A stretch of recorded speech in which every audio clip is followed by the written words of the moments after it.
आदेश आदेश में एकतानाथ गुरु योगी तुलसीनाथ जी बापू, श्री शनिदेव मंदिर, भवनाथ तलेटी, गिरनार, जूनागढ़, गुजरात। आज हम परम तपस्विनी महान शबरी माता की बात करेंगे। शबरी माता अपने घर से निकल गए थे। विवाह के समय पशुओं की जो बलि हो रही थी वो उनसे देखा नहीं गया और वो अपने घर से निकल गए थे। वन में, जंगल में अकेले रहते थे। भेलिनी थे जात के, इसलिए संतों को पता न चले, इस तरह वो छुप के संतों की सेवा किया करते थे। और शबरी माता का पुण्योदय, भाग्योदय हुआ कि उन्हें ब्रह्मर्षि मतंग मुनि से भेंट हुई उनकी। मतंग मुनि ने शबरी माता को नाम दीक्षा दी, मंत्र दीक्षा दी और शबरी माता को अपनी शिष्या बनाया। शबरी माता की महानता की तो एक मुख से वर्णन न हो सके, इतने महान थे वो। भक्ति की पराकाष्ठा थे। कितना हृदय विशाल होगा। रात दिन लगा दी थी संतों की सेवा में, फिर भी छुपकर कि कोई देख न ले। उन्हें इतनी भी अभिलाषा नहीं थी कि जो सेवा कर रहे थे वो कोई देखे, उनकी सेवा को कोई जाने। कितना बड़ा हृदय होगा, कितना विशाल हृदय होगा, कितने अहंकार मुक्त होंगे, तभी ये हो सकता है ना। नहीं तो आज तो कोई छोटा सा भी किसी के लिए काम किया हो तो इंसान के दिल में ये रहता है कि सारा जग जान ले। तो कितने अहंकार से मुक्त रहे होगे। और अहंकार नहीं था, इसीलिए तो इतने महान वो हो सके कि जहाँ परमात्मा को खुद जाना पड़ा। जब मतंग मुनि के शरीर की अवधि समाप्त हुई तो मतंग मुनि ने शबरी माता को कहा कि मैं तो दिव्य धाम प्रयाण कर रहा हूँ अब, पर तुम्हें यही रहना है आश्रम में। इसी आश्रम में श्री राम जी अपने अनुज के संग आएंगे, तुम्हारे पास आएंगे। यहाँ स्वयं परमात्मा यहाँ आएंगे। और शबरी माता ने अपने सदगुरु देव मतंग मुनि के इन्हीं वचनों पर कितना भरोसा किया। कितनी अडिग श्रद्धा थी उन्हें। श्री राम जी और लखन जी तो बरसों बीत गए तब आए, लेकिन उनके गुरु जी गए शबरी माता के, तब से दिन प्रतिदिन अहरनिश शबरी माता का जो प्रतीक्षा थी और उनका भजन राम राम राम कहते हैं। आश्रम के चारों ओर वो ध्वनि भी सुनाई देती थी, राम राम। पेड़ पौधे पत्ते पशु पंखी भी बोलते थे राम राम। कितनी ताकत होगी उनकी भक्ति में, कैसा भजन किया होगा कि चेतन तो चेतन, जड़ भी बोलते थे राम राम। इतने महान थे शबरी माता।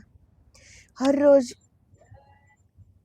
वो वन से मीठे फल तोड़ के लाते थे, थाल सजाते थे कि कभी भी श्री राम जी आए तो उन्हें ये भोग लगाओ। प्रतिदिन वन से पुष्प तोड़ के लाते थे और पगथार में पुष्प बिछाते थे कि मेरे प्रभु आए तो उन्हें पैरों में कंटक या कंकर न लग जाए। प्रतिदिन उनकी यही दिनचर्या रहती थी। वन के और भी ऋषि मुनि सब हंसते थे उन पर कि अब तो दिन महीनों तो क्या सालों बीत गए, बरसों बीत गए, अभी तक राम नहीं आए तो अब क्या आएंगे। कोई उसे पगली कहते थे, पागल कहते थे। कोई कोई महात्मा थे जो शबरी माता की महानता को जानते थे। तो शबरी माता ने अपने गुरु वचन पर कितना भरोसा रखा। कोई कुछ भी कह ले, पर उनका भरोसा कम नहीं हुआ कि मेरे गुरु ने कहा है तो श्री राम जी जरूर आएंगे। और ऐसे ही भजन करते करते, ऐसे ही प्रतीक्षा करते करते करते शबरी माता बूढ़ी हो गई। पर जब सीता जी का हरण हुआ, तब राम प्रभु सीता जी को खोजते खोजते मतंग आश्रम पहुंच गए और शबरी माता से उनका मिलन हो गया।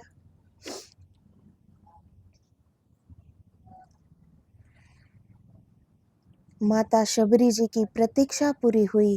भाव सभर, प्रेम मगन, ममतामय, भक्ति रूप माता ने सस्नेह अश्रुओं की लड़ी लगा दी प्रभु चरणों में।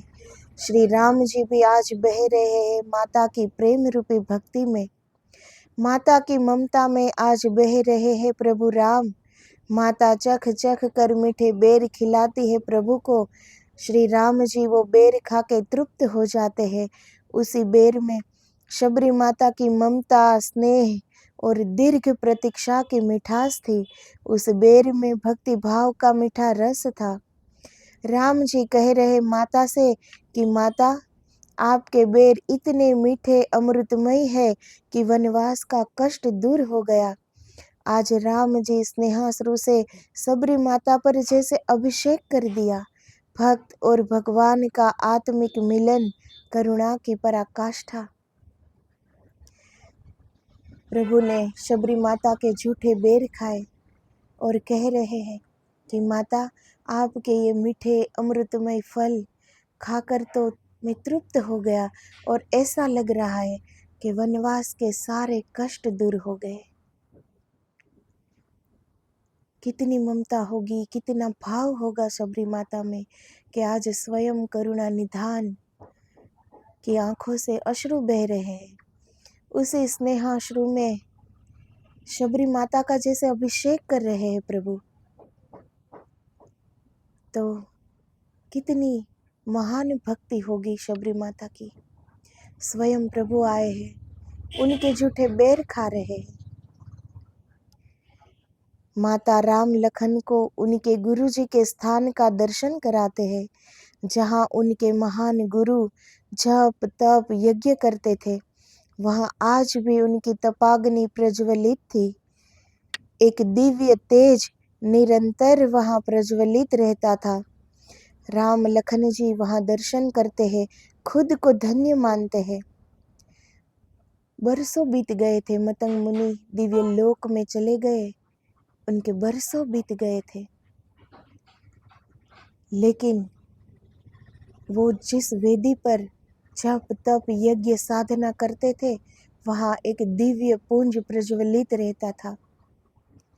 वो उनकी तपाग्नि थी, उनकी ऊर्जा थी, दिव्य ऊर्जा जो प्रकाशित चारों ओर वो दिव्य पुंज प्रकाशित था।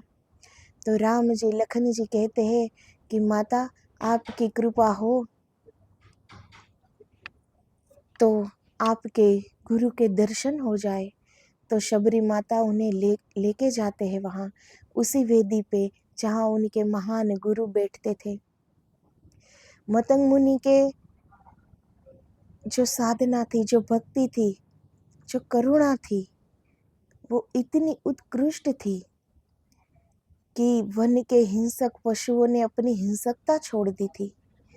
जहाँ शबरी माता के परम गुरु बैठते थे, वहाँ गाय, शेर, पशु पंखी सब साथ में बैठते थे। उसने अपनी हिंसक वृत्ति छोड़ दी थी। तो मतंग मुनि के हृदय में कितना प्रेम होगा, कितना प्रेम, कि उनकी प्रेम की करुणा रस जो चारों ओर बह रही थी, उनमें सभी को वो प्रेम से रह रहे थे। सभी को वो करुणा, सभी के दिल में वो करुणा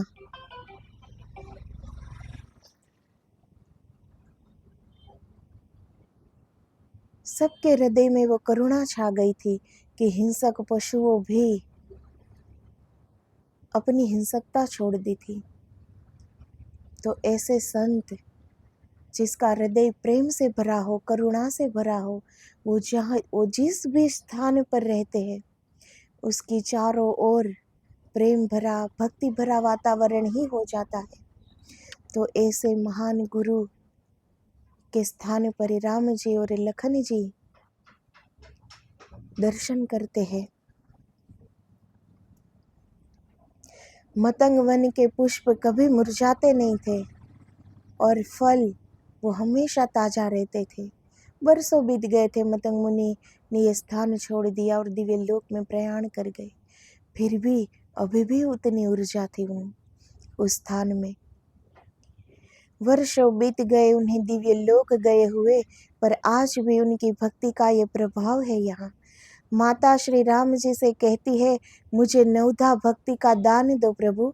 श्री राम जी कहे, माता मैं तो मात्र ये जानता हूँ कि ईश्वर के पास जाति पाति, ऊंच नीच, धर्म, कुल, गुण, चतुराई का कोई मूल्य नहीं। भक्ति का संबंध भाव से, विश्वास से होता है और आप तो परम सिद्ध भक्ति की पराकाष्ठा हो माता। भक्ति के नव स्वरूप तो आप में ही समाहित है माता। मैं आपको क्या ज्ञान दूँ। माता कहती है, राम मुझे फिर भी सुनना है आपके मुखारविंद से। तो जो ये नवधा भक्ति है वो तो शबरी माता में समाहित है।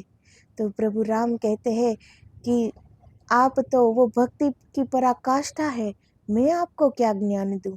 पर माता कहते हैं कि मुझे फिर भी आपके मुखारविंद से सुनना है, क्योंकि अगर राम प्रभु अपने मुखारविंद से शबरी माता को न कहते तो वन के ऋषि मुनि सुन नहीं पाते और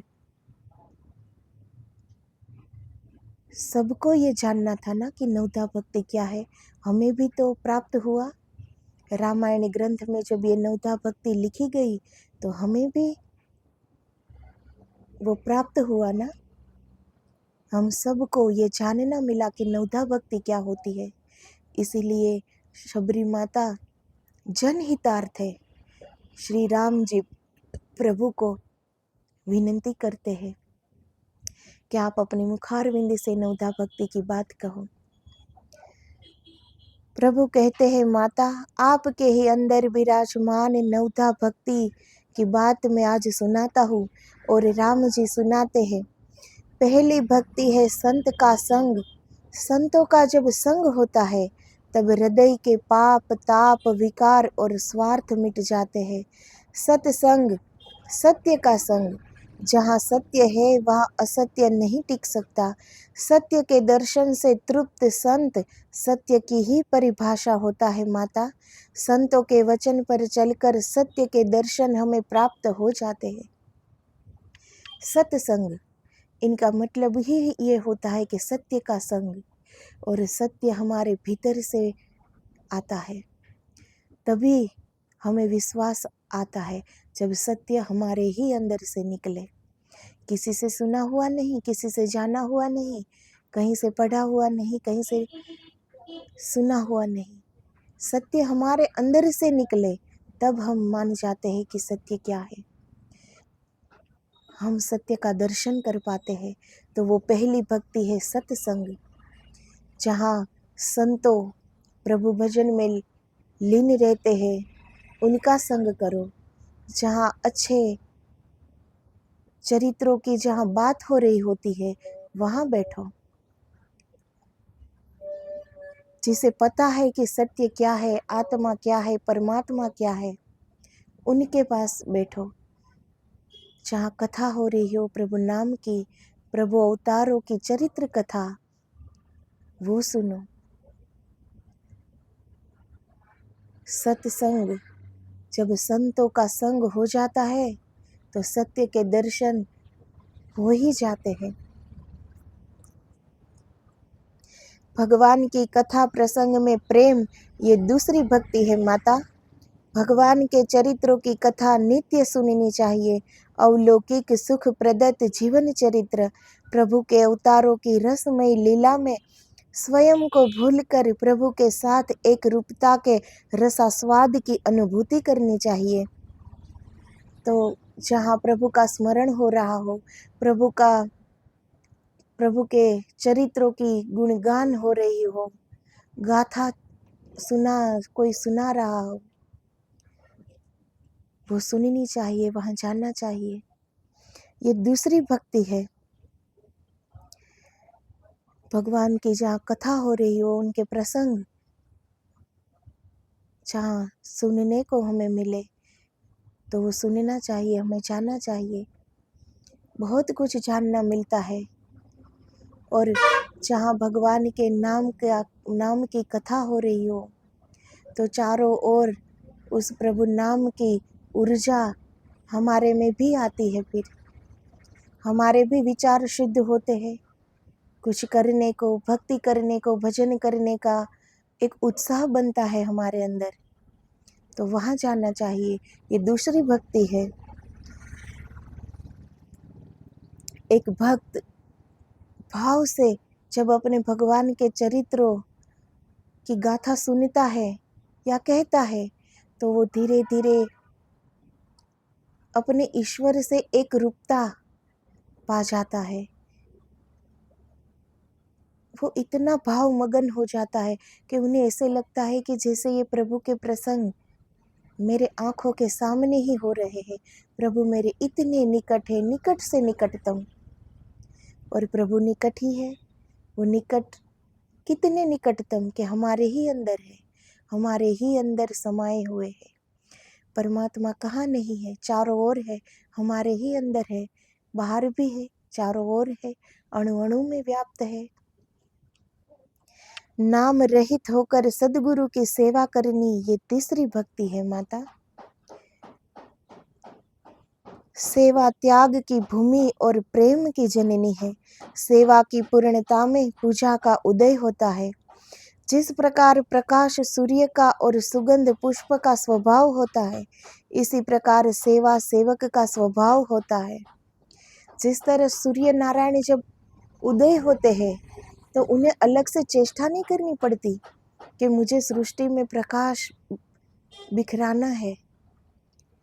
वो तो उनका स्वभाव है कि सूर्य नारायण जब उदय होते हैं, पूरी सृष्टि प्रकाशित हो जाती है।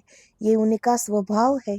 पुष्प जब खिल जाता है, तो उन्हें अलग से कोई कर्म नहीं करना पड़ता कि उनकी सुगंध चारों ओर फैले।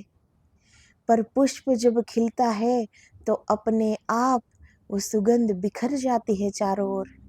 तो ये पुष्प का स्वभाव होता है। वैसे ही एक सेवक का स्वभाव होता है। उसे सेवा करनी नहीं पड़ती, सेवा हो जाती है उनके हाथों। सेवा वो सबसे कठिन है। सेवक धर्म सबसे कठिन है।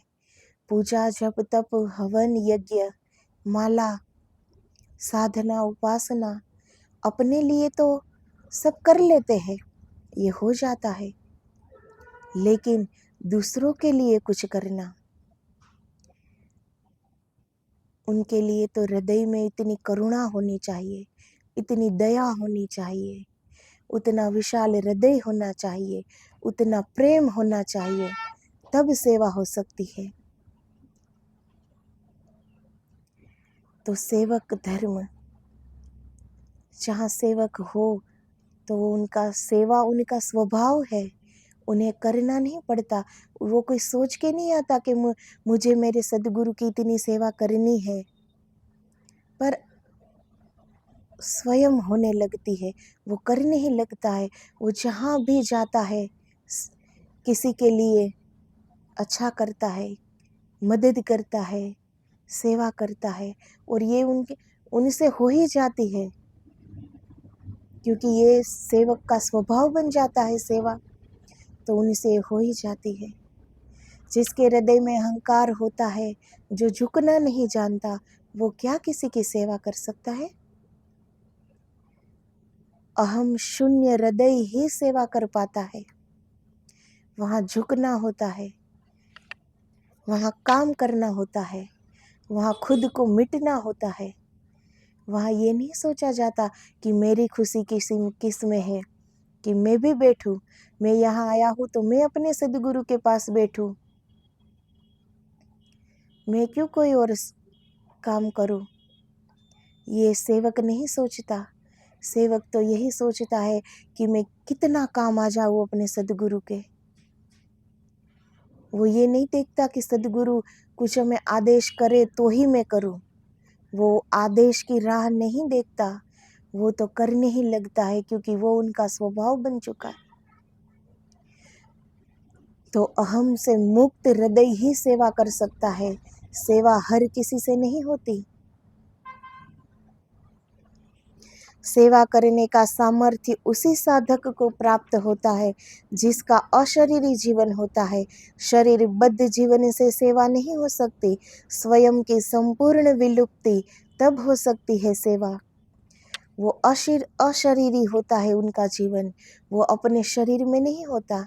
इसीलिए तो वो कुछ नहीं सोचता कि भाई मैं इतना काम करूँगा यहाँ तो मेरा शरीर दर्द करने लगेगा, और सब बैठे हैं तो मैं भी बैठ जाऊं, मैं भी हंसूं बोलूं, सबके साथ रहूं, अपनी खुशी के लिए जीऊं। ये एक सेवक नहीं सोचता। वो खुद को मिटा देता है। शरीरबद्ध जीवन से सेवा नहीं हो सकती। जिसको मालूम रहता है हर क्षण कि मैं हूँ, मेरी खुशी, मेरा सुख, मेरा आनंद, जो ये मैंपन होता है, वो कभी भी सेवा नहीं कर सकता। अहंकार वो किसी के आगे झुकने नहीं देगा। और जिसमें विवेक है, जिसमें नम्रता है, जिसमें प्रेम है, वो सदा झुका रहता है। वो होश सब्र जीता है। वो अहंकार में नहीं जीता, वो होश में जीता है। तभी सदगुरु या संत के हृदय से अनायास ही दुआएं लग जाती है उन सेवक को। और सदगुरु या संत जिस भी स्थान पे रहते हैं तो उनकी जो भजन की जो ऊर्जा होती है वो भी अनायास उस सेवक में समाहित हो जाती है, क्योंकि वो पात्र है। उसने सेवा करने के लिए अपने आप को मिटा दिया है। वो अंदर से बिल्कुल अहम शून्य है, खाली है, तो वो भर जाएगा। वो अपने सदगुरु की कृपा से भर जाएगा। बाकी तो सब यहाँ भरे भरे आते हैं और इन्हीं दुनियावी बातें भर के चले जाते हैं। पर एक सेवक होता है जो बिल्कुल अहम शून्य आता है और गुरु कृपा पाकर जाता है। सदगुरु के चरणों की सेवा में रत रह सकता है। स्वयं की हर एक इच्छा, सुख, मनोकामना, अपेक्षा, विचार का संपूर्ण त्याग, तब सदगुरु के ज्ञान की ऊर्जा सेवक में समाहित हो जाती है। सेवा करने से मन की अहंता दूर होती है, अहंकार मिटे, मैंपन का हुंकार मिटे, तब सदगुरु की कृपा अनायास ही प्राप्त हो जाती है। और यही मिटाना है। अहंकार जब तक है तब तक कुछ भी प्राप्ति नहीं हो सकती है। ईश्वर की राह में अपने अहंकार का जितना आप पोषित करोगे, जितना उनको पोषण मिलेगा, उतना ही आप ईश्वर कृपा से, संत कृपा से, सदगुरु कृपा से वंचित होते जाओगे।